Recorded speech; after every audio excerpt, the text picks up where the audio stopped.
বসে।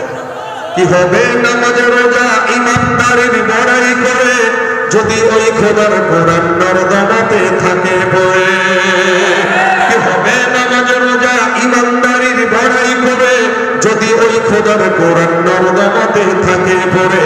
মসজিদের কোণে বসে জিকির যত করই কষে এভাবে যায় না পাওয়া আল্লাহকে।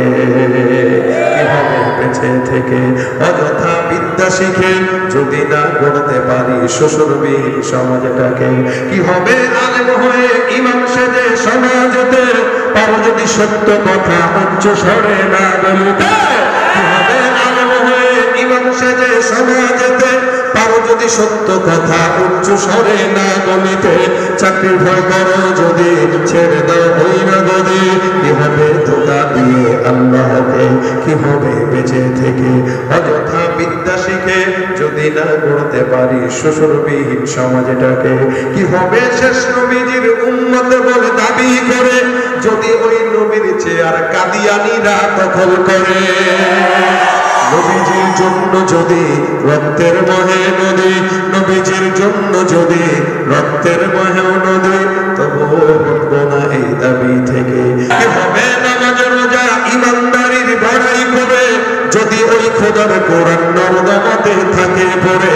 মসজিদের কোণে বসে জিকির যত করই কষে এভাবে যায় না পাওয়া আল্লাহকে। কি হবে বেঁচে থেকে অযথা বিদ্যা শিখে যদি না গড়তে পারি শ্বশুরবিহীন সমাজটাকে। কি হবে আলেম হয়ে ইমাম সেজে সমাজেতে পারো যদি সত্য কথা উচ্চ স্বরে না বলিতে। কি হবে আলেম হয়ে ইমাম সেজে সমাজেতে পারো যদি সত্য কথা উচ্চ স্বরে না বলিতে।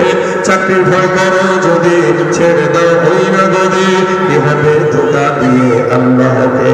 কি হবে বেঁচে থেকে অযথা বিদ্যা শিখে যদি না গড়তে পারি শ্বশুরবিহীন সমাজটাকে।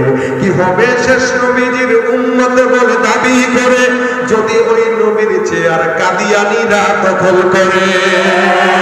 নবীজির জন্য যদি রক্তের বহে নদী, নবীজির জন্য যদি রক্তের বহেও নদী, তবুও হটব না এই দাবি থেকে। কি হবে বেঁচে থেকে অযথা বিদ্যা শিখে যদি না গড়তে পারি শ্বশুরবিহীন সমাজটাকে। কি হবে বেঁচে থেকে, কি হবে বেঁচে থেকে। আসসালামু আলাইকুম।